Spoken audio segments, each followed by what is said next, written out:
Welcome to the tier maker list for PT Anderson, and we're doing this very slowly because we're not quite sure how to do it. So this is just a test. Anybody of our fans who see this, just know it's not up to our standard quality of excellence. Who are we?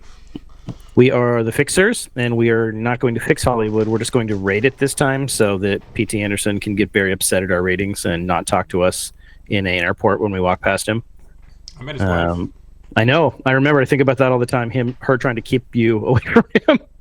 No, that was my friend. Oh, okay. He met them at an airport. I met her at a concert. Her Prince cover band.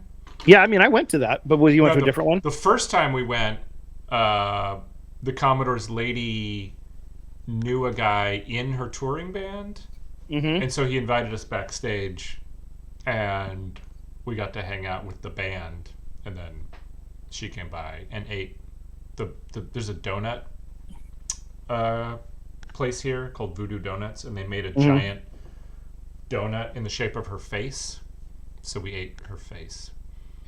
I would say if I was tier listing that donut place, I would put it at a C tier. I don't even like donuts. No. But it's C on a good day.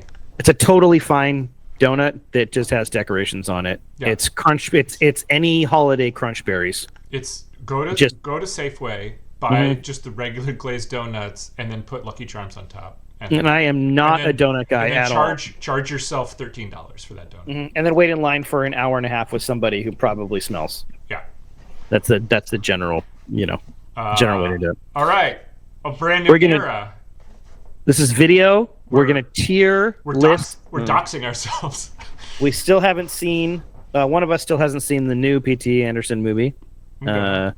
One battle after another. It's fine. You're waiting for 70 millimeter. Interestingly, I tried to buy tickets to Tron Ares on the IMAX, the big one, and they're doing maintenance on it, so you can't buy tickets for it yet. What? I wonder if they're gearing up for like the holiday season. Probably. I also don't want to see Tron Ares, but I just saw the original Tron and Tron Legacy, and so I just kind of feel like I need to go see it. You know what they're getting? You know what they're getting ready for? I don't want your life. What are they getting ready for? Avatar. The Christmas Story? Avatar. I know. They're probably installing like a 96 frame per second 4D James Cameron personally designed super projector where they're replaying it. You will see every molecule of water just floating. I love the preview for all Avatar movies are so inconsequential to the story. You just have no idea what's happening at all. It all kind of looks like software, like the preview for a video game, and you're like, "Oh, I remember. Wait, is that what happened? Oh, that's a." Oh, I also like the trailer presumes that we remember any of the characters. Literally anything about it. Like, yeah, there's one human in the trailer, like one not blue person, and then there's like the blue guy who is the lead, who recorded his stuff 10 years ago, Sully from the first movie, and I'm pretty sure I know who he is most of the time, but every other blue person, it's like. What about Sigourney Weaver, blue person? She's like two different blue people, and I have no idea which one's which. They don't. I thought she was a teen blue person. Yeah, that's the thing. So when Sigourney Weaver went blue in the first one, it looked kind of like Sigourney Weaver. She also wore like a Stanford T-shirt. Yeah. She wore like human clothes, and I'm like, okay, that's Sigourney Weaver. But now it's her voice, like auto-tuned to sound like a teenager, and her body looks like a blue teenager, and she's I don't know. I don't know any of the story, and I'm not interested in it. And are you gonna go? Of course. I'm not. I'm out. Gotta get that blue bowl. I'm totally out. They're replaying the old one in the theater this weekend, I think. The old one, you mean the second one? The second one, yeah. I think maybe even the first one. They've been doing both of them, I think. Oh. Yeah. Well, anyway, this is supposed to be our quick and dirty genre. Yep. So we're here to rate P.T. Anderson movies. P.T. Anderson movies on the Tier Maker, which seems like a website that was made in 2003. So I'm surprised this is popular now. Which Finally, is why we are able to use we're it. finally caught up. Yep, absolutely. That is exactly my my technological level. This is a quick and dirty rating. After you see one battle after another, we'll do another rating. It's a little more in depth for sure. But this is just a down and dirty test to see how this works. Mm-hmm. Do we want to go chronological order, like when these were made? Sure. I don't really remember though. Don't worry, I got it. Okay, thanks. Okay, Hard 8, aka Sydney, first film. Mm-hmm. So I rate it first or do you rate it first? I guess I can't see. We're just making this up. All right. I would rate it we can talk as about it. A C tier. It's the one I watched the least. Yeah. It's a calling card film. It does seem like a movie that's like, well, this proves I can make movies, and it's a good movie. Yeah, it's a good movie. I think the thing it proves best is his casting ability. Yeah. Because it's easy. I mean, it's not easy, but it's like any competent director can take like movie stars or just like if you have to write a really terrible script for Daniel Day-Lewis to suck in your movie. Yeah. And also like Daniel Day-Lewis is a known figure. Like he won his first Oscar in the 80s. But like Sydney, aka Hard 8, is mostly like character actors that were pretty obscure at the time, and now they're bigger names because PT, elevated. Philip Baker Hall was in this one, right? And so was the Commodore. Yeah. And Philip Baker Hall was like, if you knew movies, you're like, oh yeah, that guy. But it's not like obviously, it's not Stallone in Copland or something. I bet his most known thing was Seinfeld at that point, because he was like the librarian in Seinfeld. He was in some Robert Altman movies, which is I'm sure how Anderson knew him. But I mean he found really iconic performers. Like Philip Seymour Hoffman's in this in a small role, and he's like incredible. And like he was not a name at that point. So I think that's the skill he showed the most that he took to the next level in Boogie Nights. So C for me as well. Okay. Do you want to go back and forth? Like I'll go first on. Yeah. Okay. This one's tough. So Boogie Nights number 2. Mm-hmm. First PT film I ever saw. One of the defining theatrical experiences of my life. Bonding moments in our life. Yeah. It's not a perfect movie. It's so big and it's so sprawling. It's hard to make a movie perfect that is like telling that many stories, and it takes place over like 15 years, and but it's just like there's only one Boogie Nights. You're never going to capture this lightning again. When you say Boogie Nights, people know what you're talking about. It's like Boogie Nights. It's its own category, basically. Yeah. It's just it's even though it's not perfect, it's the perfect Boogie Nights. And it's going S tier for me. I'm with you. Okay, so the question with the tier list is, does the tier list have a high and a low, or is it just tiers? Is I think we get to define that.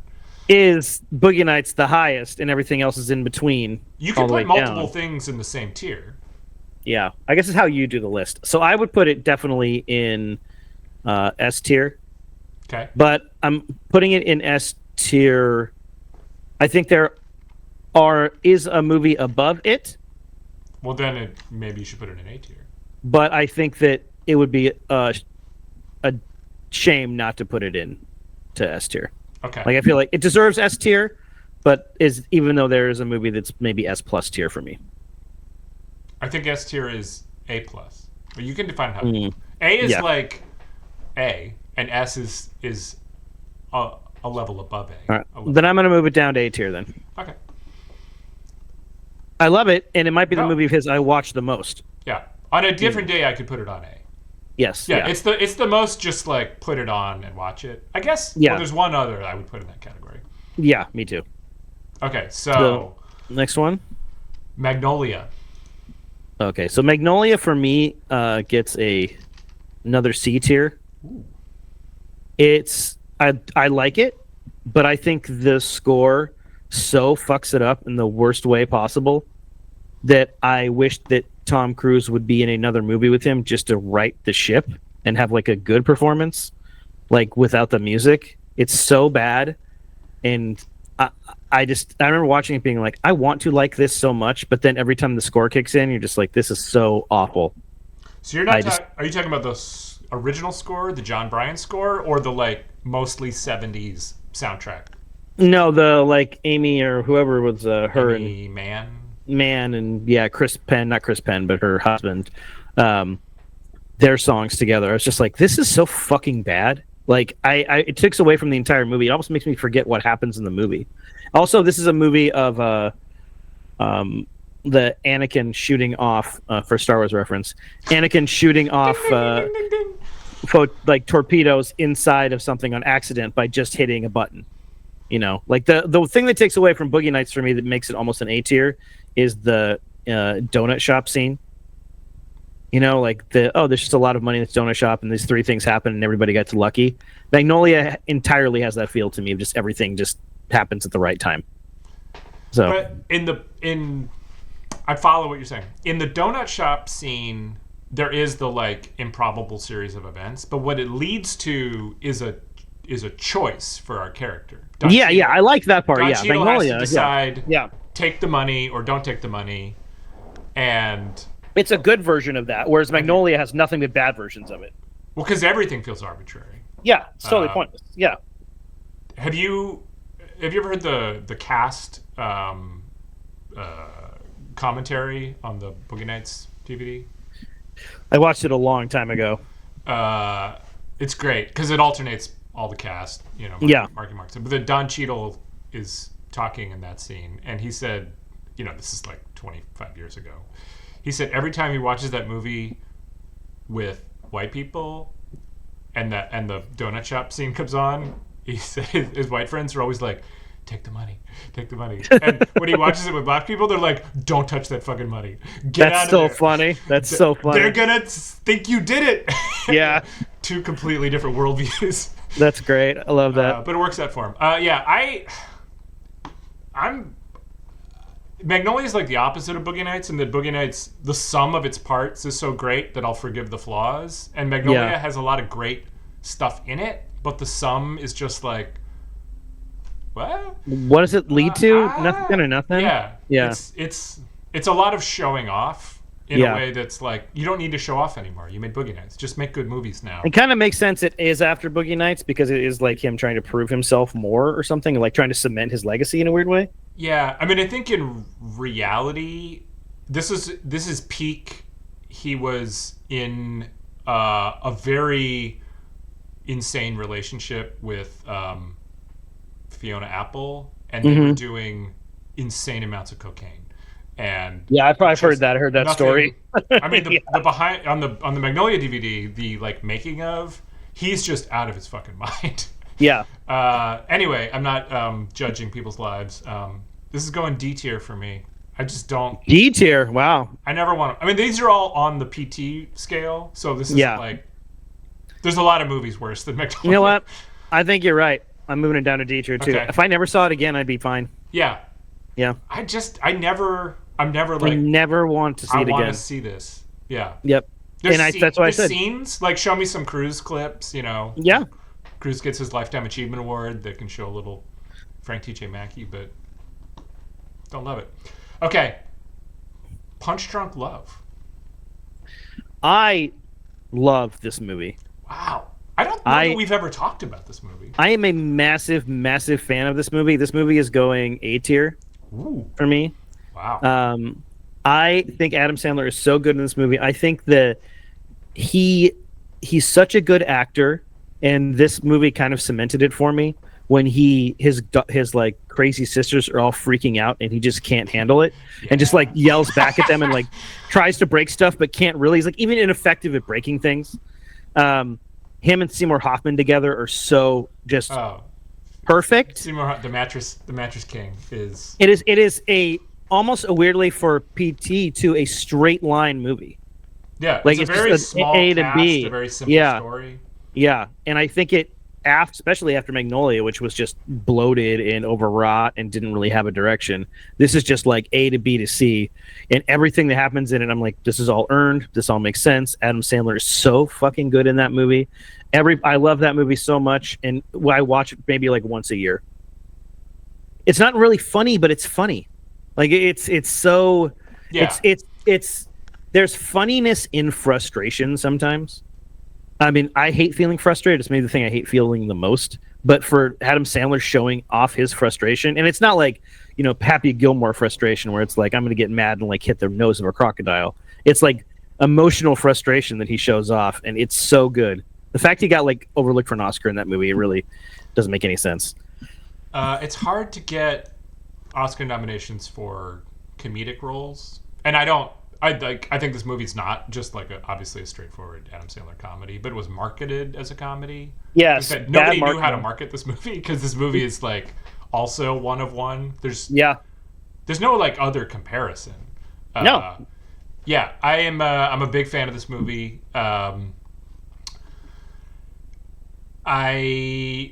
Extra points uses a song from the Popeye soundtrack. Yep. If there's a theme about PT, is that he absolutely loves Robert Altman, loves bad Altman, loves good Altman.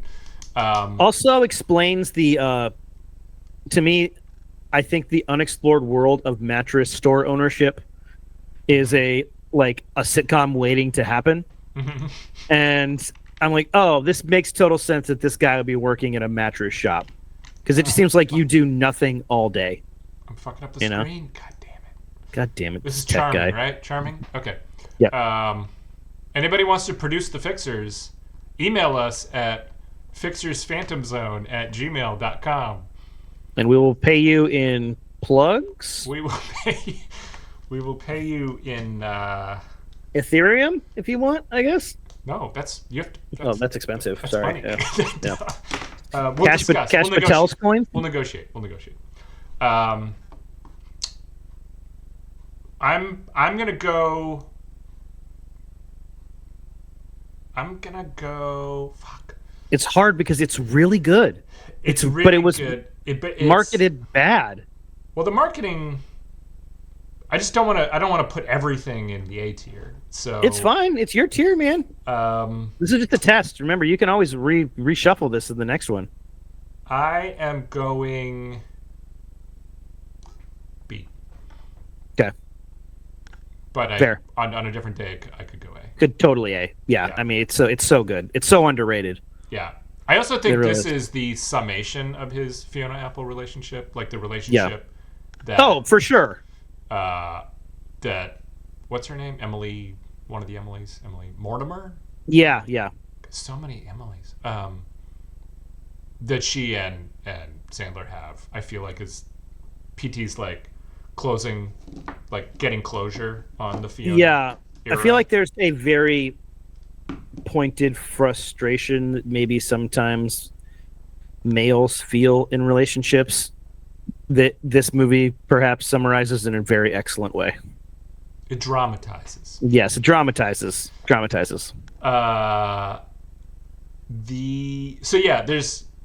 This is like also like the end of an era for him. Yeah. That this was the like, I'm gonna call it the cocaine era. Mm-hmm. This is the end of his coke era, and his like whiskey and weed era is coming up. It's such a small movie too. Yeah, like it's hyper focused. Yeah, it's just to me it's just like the smallness of it makes it so good. So this is also his last movie set in the present day. Yeah. Like it's weird. Like Boogie Nights is period, Magnolia's present day, Sydney's present day, Punch Drunk Love's present day, and then he just went like all period after this. Yeah. Except for One Battle After Another's present day, kind of. So I haven't seen it. I don't know. Okay. Next, a movie that like nobody saw coming.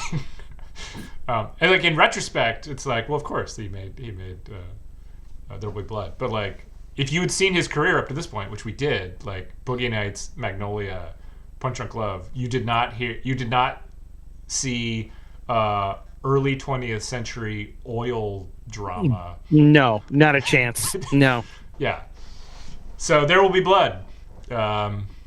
Iconic movie, iconic performance. Too many memes. It's Kind been of just destroyed by the population in general. It's been memed a lot. Could be less popular, and it would be better. It would be cooler if it was more obscure. Yeah. Yeah. So am I first on this? Yeah, you're first in this. Shit. So this is a very good movie. There are sequences in this movie that are just like a masterclass. Like you could just teach. Yes. Like cinematography and editing. It is a beautiful, like pacing. crazy beautiful movie. Just the oil fields and just the shots that go on. It's like almost like a World War movie, but without the bullets and just add oil. Yeah. Like just insanity. Day-Lewis is, it's so hard to do a performance that can be memed to death, and then when you watch it, it's still good. Like it's not. It's like Brando in The Godfather. Like you could do imitations of him forever, but then you're actually watching The Godfather, and you're like, oh yeah, there's a reason he's Brando. This is a good movie. This is good. Yeah. It's like it's like James Dean or something. You're like, oh wow, yeah, Rebel Without. This is a good movie. Yeah. I don't love the ending of this movie. I do not love the ending either. I don't think it's earned. Like it's fun, but it's like a. But this is not a fun movie. Yeah, it's like a weird little play at the end, and the kid who's like, you feel very emotional about the kid. He's just suddenly like 25, and there's some actor you've never seen before who's like, Dad, I don't like you, and he's like, fuck you. Like that should feel like something, but I'm watching it going like, what? And then the Paul Dano ending is just like, okay, I guess it's almost like a reshoot or something. Like they just had to add it or something. It didn't feel like it belonged there. I mean, it either feels like there's an hour missing, or it was like, I don't know how to end this. I guess I'm gonna. Okay, we're spoiling. We're going. That's soldiers. Fine. But when he says "I'm done," it feels like Daniel Day-Lewis saying "I'm done." Yeah. Like it's like all right, I'm done. Like get this makeup off me. Yeah, like I want to go back to the trailer. I almost killed Paul Dano, and I'm done. Yeah. So there are S tier parts of this movie, but it's got a C ending, and so I'm gonna drop this B tier. Yeah, I'm actually with you on this. I think that it's a B tier movie. I think that it is a very, very good performance that rides the edge of being able to see that it's a performance. It's good, but again, I'm judging this on rewatchability. There's in a day when I'm like, you know what? I'm gonna watch There Will Be Blood. It just doesn't really happen for me that often. Yeah. You know, like so once every 3 years, but not that much. It's like if I like bought a new TV and I wanted to like show it off. Like, let's watch the oil fire scene. Yeah, kind of thing. Yeah, it is a good TV tester movie for sure. Even though the performance is great, it's great. Yeah, like again, we're tiering this on the PT scale. Like There Will Be Blood is better than 99% of the movies ever made. Like it is a very good movie. There's nothing new to discover in it when I'm rewatching it. It's like, he really likes oil, he likes getting rich, and he's an asshole. And I'm like, okay. That's it. Whereas the movie coming after this, there's endless things to discover. There's no moment when it's a absolutely turn your phone off movie. The movie after this. Yeah. Yeah. Which is The Master. Yeah. Can you scroll? What the? Oh, you just have an ad. That's what's popped up. Yeah, but I'm afraid to touch anything. Okay. I can like make the window bigger. No. And I can't. I don't think I can get rid of that ad because there's no button to get rid of it. I think it's going to open up if I touch it. So. All right. Never mind. It's just gonna. I can see I can see what they are. People are aware of the internet. So I am going to take The Master, and is going into my S tier, and I think that's brutally obvious, and it should be to any. See, now I can't see him at all, so I'm going to have to scroll down a little bit because it just made it bigger. So watch out. Okay. Get ready. Ready? Yeah. Okay, that was fine. Second. That was fine. Yeah. Okay. Okay. I'm gonna have to do it again too to two minimize old it. men fuck around with windows. Oh wait, what'd you do? Nothing back there. There you go. Okay. Oh my god. The Master is his movie that I watched the most of. It's beautiful. It's also weirdly kind of small in a fun way. It's a very hyper-focused story. Very intimate, hyper-focused story. It takes place over a lot of time, but it's not Boogie Nights where you've got like 30 characters. It's vindictive in a beautiful way.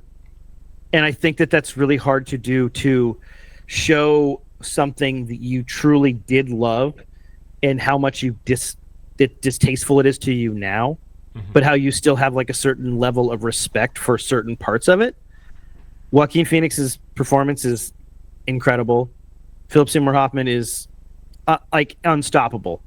Just, it's every moment with him on screen, you just fully buy this dude existed. This dude walked around.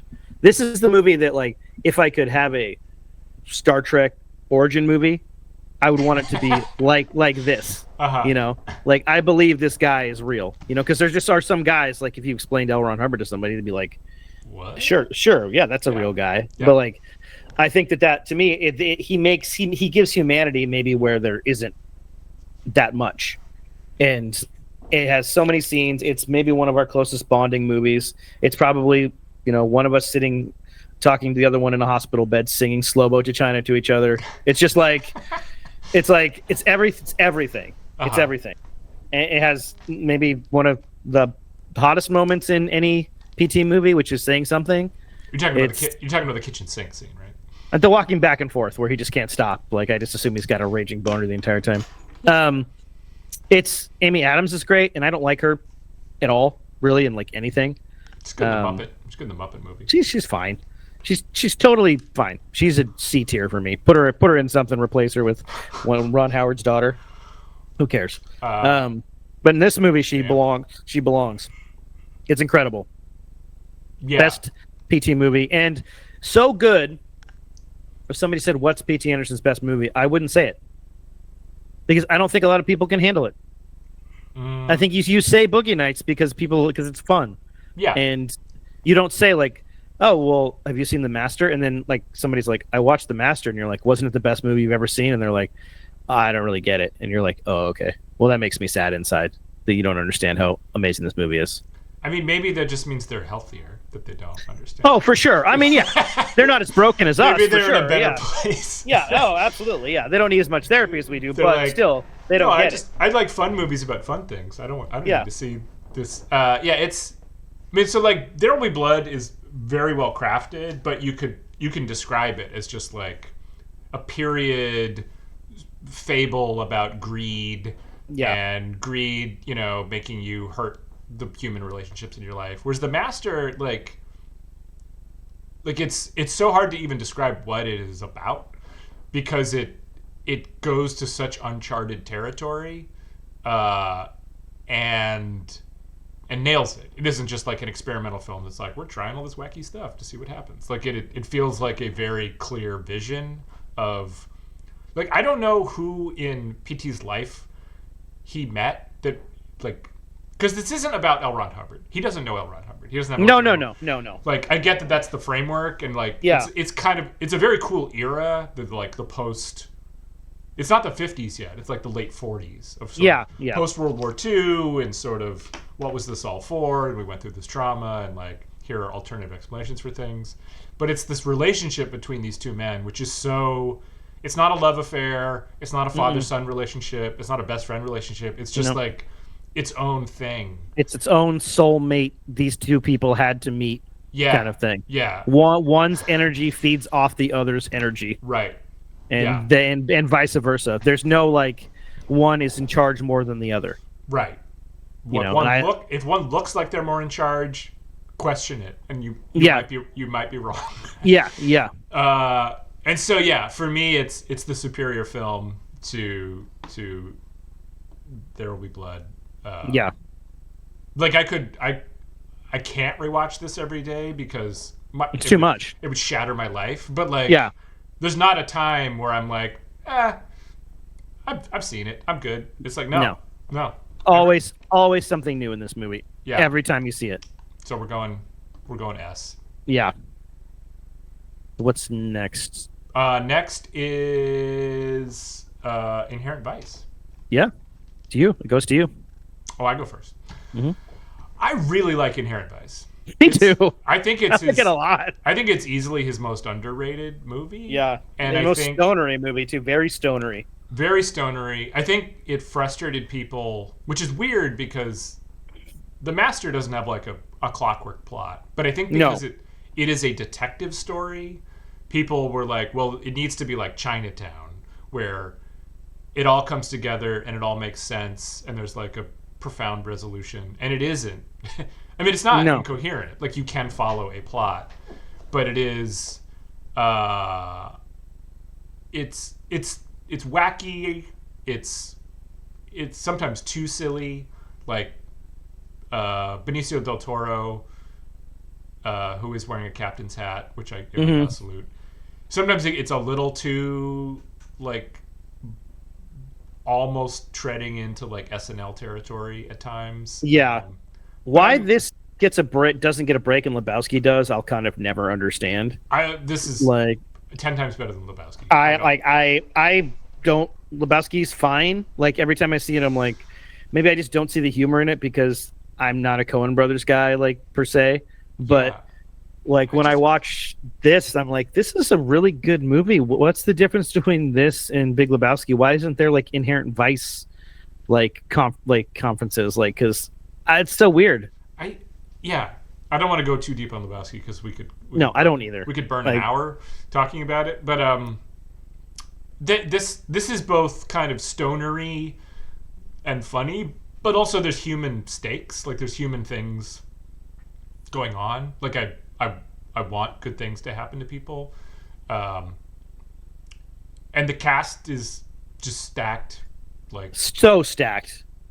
Josh Brolin, maybe one of my favorite performances ever. Yeah.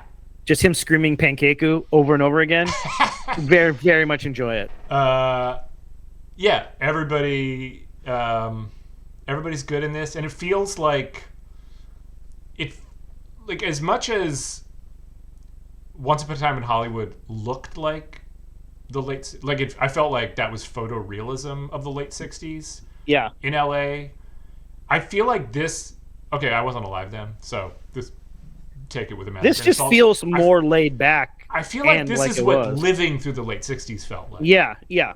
Like, PT got like Hollywood Boulevard looking perfect and all the lights and everything. And Once Upon a Time in Hollywood is a very good movie. I'm not shitting on it. But like, part of it is because the main characters are movie stars. They're just kind of living a different reality. Whereas I felt like this is what living in that period would have felt like.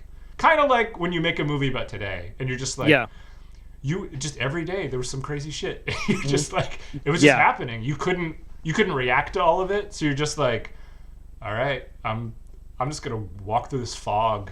And... Well, there's a sense of aimless kind of wandering where you end up in a location in Inherent Vice that I think is very indicative of late, like the 60s and 70s LA. It's like you could just start at the beach and end up at somebody's ski chalet, just because there was nobody was saying no. Right. And when you don't say no, you just kind of end up places that you don't expect to end up. And I think this movie does a very good job of showing that off. Yeah. You know, like, oh well, this is this day could totally happen. And Joaquin is great in this movie. Yeah. No complaints. Very good. Very good. Yep. So I don't think it hits the heights of like S tier movies. I could go A or B. But because it's underrated and I want more people to watch it, I'm going A. Yeah, I think I'm going A also. Yeah. I think A is where I'm going. It's a quality movie and I rewatch it at least once a year and very much enjoy it. Martin Short's great. So next is Phantom Thread. Phantom Thread. Oh, see, Phantom Thread is like it's not good. It's just not a good time. You know, it seems like a movie he wrote when he was getting divorced, even though he's not. No. Like, okay, I have a different. I have a different take on this movie. It's like the endurance of pain for love. It's such a weird. I just really, when I watched it, I was like, oh wow, this is like kind of exactly what I was expecting out of this movie, and the depression that I felt afterwards was like, oh yeah, this is not great. So I'm gonna give it a C tier for me. Wow. You just put it in B. Okay, there it is. C. It's good. I like it. It's beautiful, of course. I mean, it should just be said, all of his movies are just spectacular. Yeah, photographically masterclasses. Yeah. I mean, it's even if you take Boogie Nights and then take the movie Wonderland, essentially the same time. Yeah. You know, they just look wildly different, telling almost the same story, and completely different looking. Or the Mike Myers Studio 54 movie. Oh, I mean, that's an hour right there. Okay. I could talk for that movie about an hour. I'm not saying that's a bad movie. I'm just saying it doesn't look as good as Boogie It's a Nights. bad movie. Okay. It's an interesting movie. Yeah, it's like PG-13 Studio 54. How do you do that to Studio 54?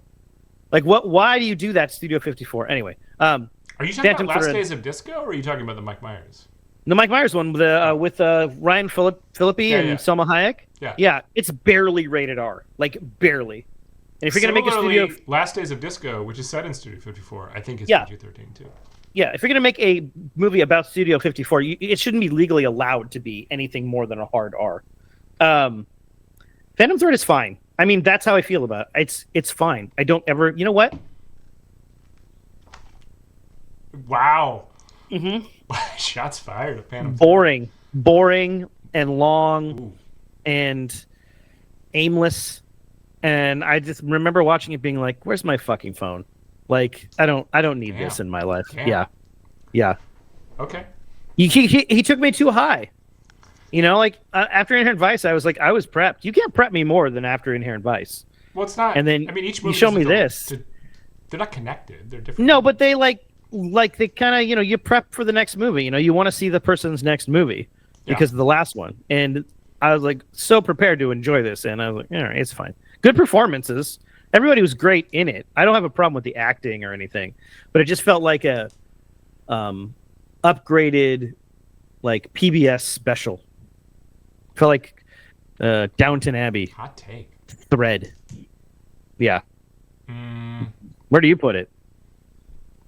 We have a different take on this movie. I assume so. I think this is just a gem. I think it is. Wow. It's his shortest movie. I think maybe Hard 8 is shorter. It's like a tight 100 minutes. It's very quick. It is a quick movie. I will give it that. I think, without psychoanalyzing PT too much, if Punch Drunk was his Fiona Apple summation of that relationship, this is his Minnie Riperton's daughter. What's her name? Maya Rudolph? Maya Rudolph. This is his Maya Rudolph. She's poisoning him to keep him sane? He gives control to her. I see what you're saying. He's this like he's a fashion designer, so he's not a movie director, but he's this big shot, but he gets too big for his britches, he gets too hyped up, and she has to like simmer him down for a bit. And yes, in the movie, spoiler for the sailors and soldiers and airmen overseas, she poisons him, but he like wants it. He's like, at the end of the day, he's like, yes, I need this. I need you to like bring me down. And I suspect that's his relationship with Maya Rudolph, that he wants to be controlled. He wants the master in his life, literally. And that's the fable here. Yeah, but it didn't. I don't know. Like it even when he is not being kinetic, there's still an energy to it, and this just felt kind of floppy to me. Right. I didn't feel the energy for it, and I'm not saying I expect it to be like a cocaine fueled romp like Boogie Nights. Well, I'm saying it's a middle-aged story. It's not a young. Yeah, it's just slow and plodding, and it just kind of reminds me of like a Lifetime movie, but with better actors. Like, this woman poisoning this guy, and then it's it's a very straight story also, which is fine. But I don't know. It's not unwatchable by any stretch, but it's just not my particular cup of tea, I guess. I watch it. What's your tier it? What's your tier it? I own it. I watch it at least once a year. It's Where do you put it? S for me, baby. S S tier? S. Wow. Really? It is the something Phantom Thread is an S tier movie for you? The Commodore and Commodore's Lady. We watched this. Shit. We watched this at least once a year. Got it on 4K Blu-ray. Wow. Yeah. This is news of the world. Quote Expect it all the this time. to be. Oh, this should be on Google News. This should lead it today. Main character's name is Reynold Woodcock, by the way. There are good things about it. I'm not saying there aren't. I'm just saying boring for me. Yeah, I personally. love every second of this movie. All right. There's only one left. I mean, it would be boring if you and I didn't disagree at all on this. This is shocking. We've never talked about this before. Oh, yeah. Personal favorite. I think sometimes we assume the other one has the same opinion. And then when we talk about it, we're like, I hated that. And you're like, that was great. And we're like, oh, wow. We never talk about that. Well, this is good. Conflict drives numbers. Mm-hmm. I think the last one we're not going to have a lot of conflict on. I don't think any conflict at all, really. I think it's an automatic. I think it's your turn, actually. Yeah, I'll go first. So yeah, this is the first of his movies that just felt like lazy. It felt contractual. It felt like a Spider-Man movie by Sony. Yeah. Magnolia really doesn't work for me, but he was swinging for things. I am someone who, in my art, I'd rather see people swing than just take the easy road. Yes. Even if it fails. And this was just like a coming of age story that it felt like if you're gonna make this kind of movie, then actually make your own coming of age story. Yeah. Because it's about, I mean, there's a lot of personal stuff. Like, it's Philip Seymour Hoffman's son. Yeah, it seems like a favor. It's like I just want to get my friends together and make a little movie, and that's fine. And it was produced it was filmed peak COVID, 2020. Literally peak COVID. So yeah. Everybody's until the camera's rolling, they're all wearing masks and stuff. And it was I get that it was probably hard to make. But I just, at no point am I watching this movie and I'm like, I'm excited to know what happens next. It's just like, okay, this is nice. Is this like the Hobbit movie for Peter Jackson? It feels, because it's in the same, this is the universe we want to see PT do. Yeah. But then it's there's just no life behind this whatsoever. I don't like the, obviously Lotor movies, but at least there's life behind them. Yeah. This felt lifeless and just a contractual, I got to make a movie. Let's make it about something I like. And, it's like he tried to make Fast Times, but without anything fun. Yeah. No, I mean, there's a whole history of this kind of movie. Yeah, it should be good. Everything is there for it to be good. Fast Times, your favorite Diner, Mm-hmm. American Graffiti, of sort of D tier. Okay, we don't have to argue about it. I would love to do George Lucas movies, actually. I think that'd be really good. We'd have to do a 5-hour special. Yeah. Yeah, again, it looks really nice. I would have to rewatch this movie as a favor to somebody. Yes. And that's it's D. This would be a movie if a girl was like, hey, I love this movie, but it was guaranteed I was going to go home with her, then I would watch it. Right. But if it was other than that, I'd be like, there's other movies we can watch. Yeah. It's also not that long, so it's okay, no. I could get through it. It's just so boring. It's really, from so minute one, boring. You're just why do I care? Why do I care? Why did you make this? It's like a print of a painting. Yeah. It's there's no artist life in it at all. His characters are so well drawn and iconic, even in the movies that are imperfect. And this one, I'm if you're describe what's her name from Haim? Yeah. Describe her character to me. I'm she's sassy. She wears bootcut jeans. I don't know. Yeah, she's got moxie. I don't know. She's and she's good. Yeah, I like her. I'm She's not blaming the cast. I'm blaming the writing. It's just what's the point of She's any a good of it. actor. I mean, but she Yeah. just this movie, you're just like gives her nothing to do. Sean Penn has an oddball cameo, and you're like, hey, there's Sean Penn. He's still alive. He has nothing to do with this movie. Bye. We get John Peters in a movie. Yeah. And it's in for like 3 minutes and nothing happens. We finally nothing. get John Peters. We don't get any of his, I don't know. Yeah. It felt like a fuck you. Of like. Yeah, it did. It was like, that is the movie I want to see. Give me Sean Penn and Peters in a movie. So when this movie was like early in production, there's always like, TMZ taking photos of people going to set. People thought this was a John Peters movie. I did too. And maybe that's probably why you and I are so disappointed, because we're like, PT's making a John Peters movie? This is fucking awesome. This is what we need. Yeah, Post-pandemic, this is what I want. The guy who made Boogie Nights and The Master is going to make a movie about the most insane producer in movie history.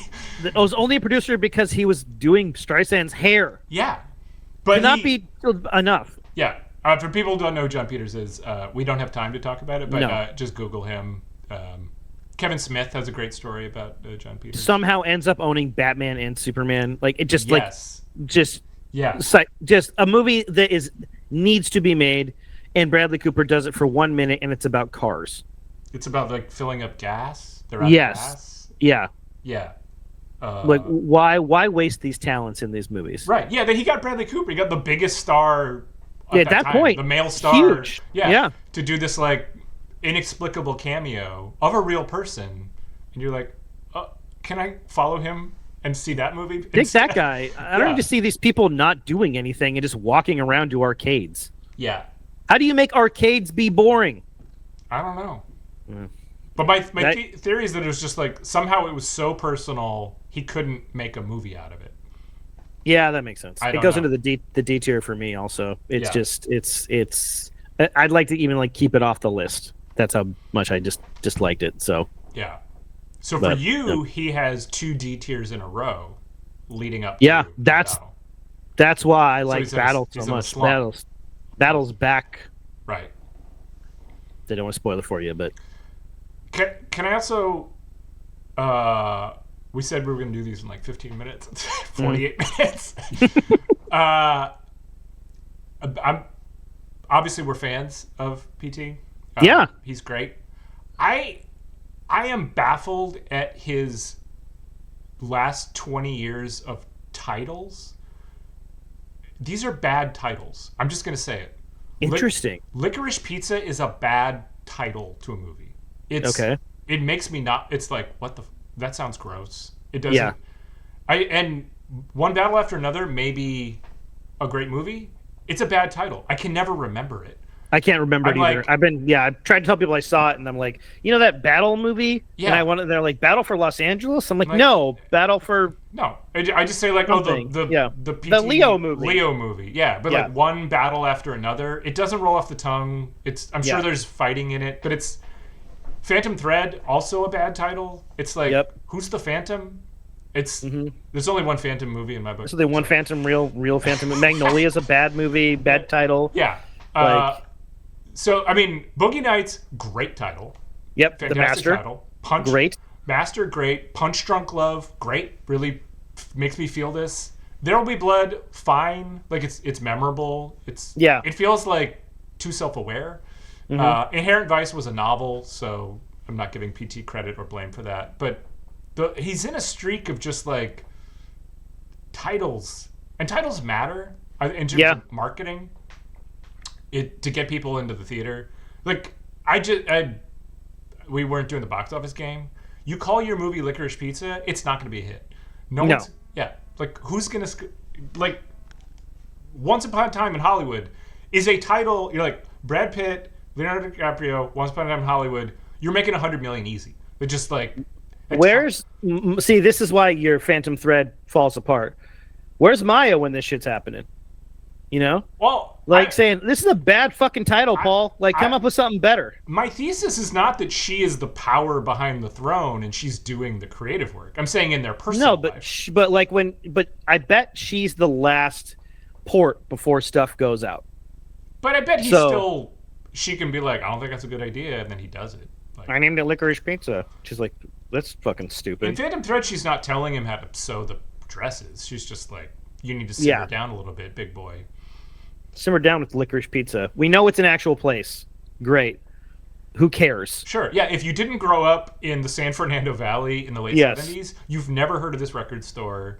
Yeah. It's. I mean, if they had the record store in the movie, that's fine. But as a title, it's just like, I don't know. It's baffling. Name it not John Peters movie.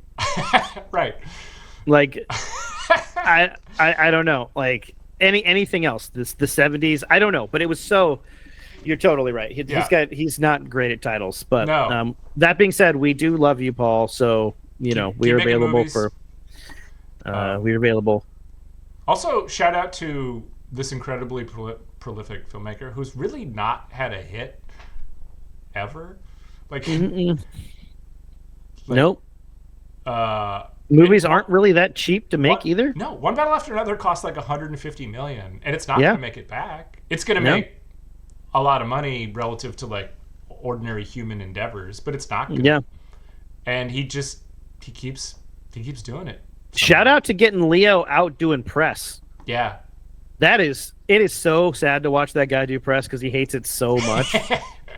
And it's like they're like the most charming guy that does press, I think, is this guy from the BBC, right?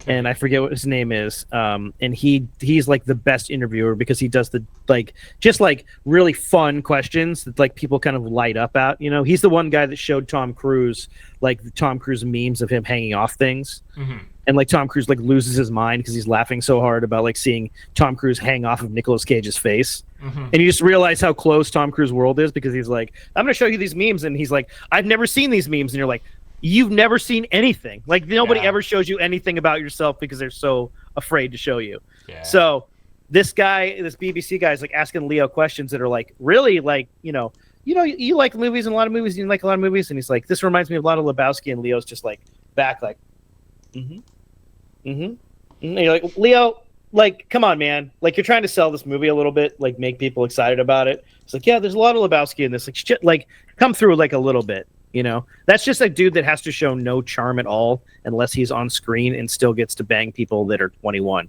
Like, that's kind of how Leo's world works, I'm sure. But it's funny that he's out there at least trying, Yeah. Even Sean Penn is doing press for it. It's like, wow. Well, Sean Penn might be contractually obliged to do it. Sean Penn is a good time in an interview. I like Sean. He comes around on you. At first he's like super pretentious, and then after a while you're just like, this is just like a wacky California dude that's good at acting and that just is high all the time and never wears shoes. Yeah. I'm kind of into it a little bit. I mean, if you hung out with Sean Penn for 3 hours, you would learn so many things, half of which would not be true. Yes. You would learn a lot of things about aliens. Yep. A lot of things about, I feel like he and Dan Aykroyd could talk about some things. Yeah. The government's hiding a lot of things from us. Right. The Ark of the Covenant, you're going to find out what that is. But you won't be bored. You will not be bored talking to Mr. Sean Penn. No. There are people who oh, I would love to have dinner with him. Would you really love to have dinner with Salvador Dali? After 7 minutes, you'd be like, I fucking hate this guy.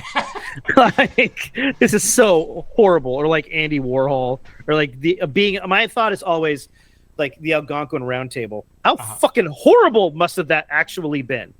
And like unentertaining and like not fun. I think it'd be great. D tier. Wow. Now, having dinner with John Peters in 86. Let's do a tier ranking of the individual members of the Algonquin Round Table next time. Oh, man. Who's the best dinner guest? We'll light up the boards on that one. All right, that's the end of our tier list. Okay, this may or may not ever see the light of day, but we successfully didn't destroy the internet while we were making it. This might be the 4th video on my YouTube channel, followed by Dune ratings. We should do that for real. I'm totally down for that. Absolutely. That would be the biggest episode for sure. All right, thank you for listening, and as always, remember the paper. Remember. So now, what do I do?